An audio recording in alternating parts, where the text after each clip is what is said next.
दोस्तों एक ऐसा देश जहां पर लड़की के गर्भवती होने के बाद ही उसकी शादी की जाती है। एक ऐसा देश जहां पर पुरुषों द्वारा सगे मामा की लड़की को प्रेम जाल में फंसाने का रिवाज है। एक ऐसा देश जहां पर भागकर शादी करना सामाजिक तौर पर सबसे ज्यादा पसंद किया जाता है। और एक ऐसा देश जहां की लड़कियां घर के अंदर पूर्ण निर्वस्त्र होकर घूमती हैं। दोस्तों आज हम जिस देश के बारे में आपको बताने वाले हैं उसका नाम है भूटान। जी हाँ दोस्तों, आज हम भूटान के कुछ ऐसे अमेजिंग फैक्ट्स आपके सामने प्रस्तुत करेंगे जिन्हें जानकर आप शर्म से पानी पानी हो जाओगे। लेकिन दोस्तों वीडियो शुरू करने से पहले आपको बता दें कि वैसे तो भूटान बहुत छोटा सा देश है। यहाँ की पॉपुलेशन 9 लाख है, लेकिन छोटा होने के बावजूद भी यह देश कभी भी किसी का गुलाम नहीं रहा। दुनिया के सबसे खुश देशों में से भूटान एक है। यहाँ पर विकास का अर्थ खुशियाँ होती हैं।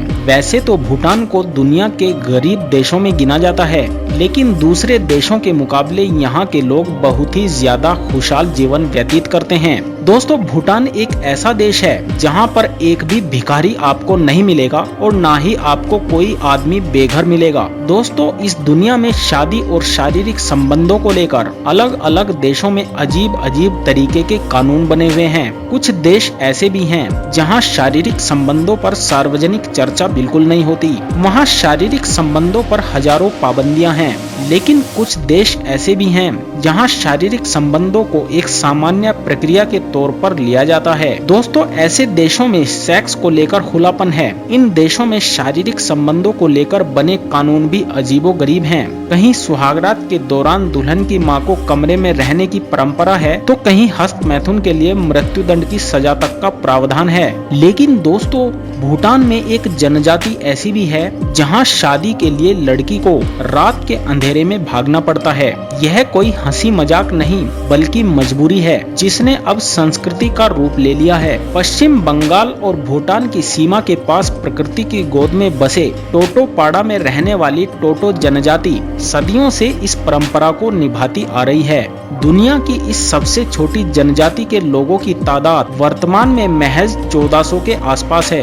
दोस्तों टोटो समुदाय के लड़के को जो लड़की पसंद आ जाती है वह उसे रात के अंधेरे में भगा ले जाता है और उसे अपने घर पर रखता है। दोनों साथ साथ रहते हैं। लड़की जब गर्भवती हो जाती है तो दोनों की शादी करा दी जाती है। परंपरा के मुताबिक लड़के मुख्य तौर पर अपने मामा की बेटी को लेकर भागते हैं और उन्हीं से शादी करते हैं। शादी का नियम बेहद सख्त है जिसे तोड़ने पर शादी में ज्यादा खर्च और पूजा पाठ कराना पड़ता है। अगर कोई लड़की मां नहीं बन पाती है और लड़का लड़की इस रिश्ते से छुटकारा पाना चाहते हैं तो इसके भी नियम हैं। इसके लिए एक स्वर की बलि चढ़ानी पड़ती है जिसके बाद उनका रिश्ता खत्म हो जाता है। दोस्तों आप लोगों को तो पता ही होगा कि भूटान में महात्मा बुद्ध को पूजा जाता है और उन्हीं द्वारा बताए गए मार्ग पर जिंदगी को बिताया जाता है। इसीलिए यहाँ के लोग बहुत ही शांत स्वभाव के होते हैं। यहाँ पर लड़ाई झगड़े का कोई भी अस्तित्व नहीं है। वैसे तो भूटान के लोग डांस के बहुत ही ज्यादा शौकीन होते हैं। यहाँ पर हर प्रकार के त्योहारों को नाच गाने के साथ मनाया जाता है और जब यहाँ के लोकल लोग डांस करते हैं तो टूरिस्ट इन्हें देखते ही रह जाते हैं। यहाँ पर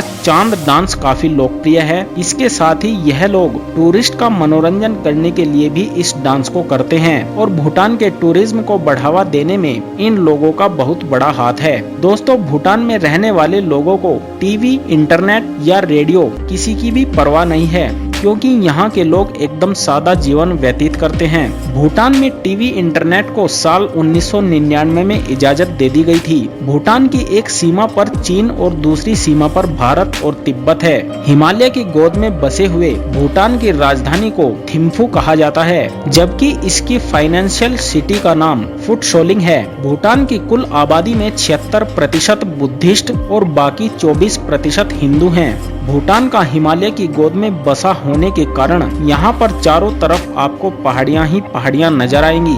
लेकिन जब आप भूटान आओगे तो आपको वहाँ के लोगों की क्रिएटिविटी देखकर काफी हैरानी होगी क्योंकि यहाँ पर आर्किटेक्चर बहुत ही जबरदस्त है और पहाड़ियों से देखने पर आपको एक से बढ़कर एक खूबसूरत किले नजर आएंगे। दोस्तों अगर आपको घूमने का शौक है तो आपको बता दें कि यहाँ पर होटल भी बहुत ही कमाल के होते हैं। पहाड़ों पर बने यह होटल बहुत ही खूबसूरत दिखाई देते हैं। भूटान के लोग पेड़ों से बहुत ही ज्यादा प्यार करते हैं और यह लोग अपने पर्यावरण को बरकरार रखने के लिए हर एक मुमकिन कोशिश करते हैं। इसलिए यहाँ पर पेड़ लगाना बहुत ही ज्यादा लोकप्रिय है, जिसके चलते भूटान ने 2015 में 1 घंटे के अंदर अंदर 50,000 पेड़ लगाने का वर्ल्ड रिकॉर्ड अपने नाम किया था, जो कि Guinness book of world record में शामिल है। इसके अलावा यहाँ के राजा को पुत्र की प्राप्ति होने की खुशी में यहाँ के लोगों ने पूरे देश में 1,08,000 पौधे लगाकर खुशियाँ मनाई थी। खुशियों को इस तरह से मनाने का तरीका दोस्तों आप लोगों ने आज तक नहीं देखा होगा, इसलिए हमारे देश के लोगों को भी इनसे कुछ सीख लेनी चाहिए। अगर आप लोग ट्रैकिंग जैसे एडवेंचर के लिए शौक रखते हैं तो यह देश आपके लिए बहुत ही अच्छा है। भूटान में ट्रैकिंग करने का एक अलग ही मजा है। यहाँ पर हिमालय के पहाड़ों में ट्रैकिंग करना किसी एडवेंचर से कम नहीं है। अगर आपको भी ट्रैकिंग का मजा लेना है तो आपको यहाँ पर अप्रैल के मौसम में जाना चाहिए। अगर आप मौसम का लुत्फ उठाना चाहते हैं तो आपको अक्टूबर के महीने में जाना चाहिए। वैसे तो भूटान में भारत से बहुत सारे जवान लोग ट्रैकिंग करने के लिए ही जाते हैं। ऊंची ऊंची पहाड़ियों पर ट्रैकिंग करना, टेंट लगाकर वहां पर रुकना, रात में आग जलाकर खाना तैयार करना, दोस्तों के साथ मिलकर रात को यादगार बनाना एक बहुत ही दिल खुश कर देने वाला एक्सपीरियंस होता है। तो दोस्तों भूटान के बारे में आपका क्या ख्याल है, हमें कमेंट करके जरूर बताएं और साथ ही हमारे चैनल को भी सब्सक्राइब कर दें। धन्यवाद।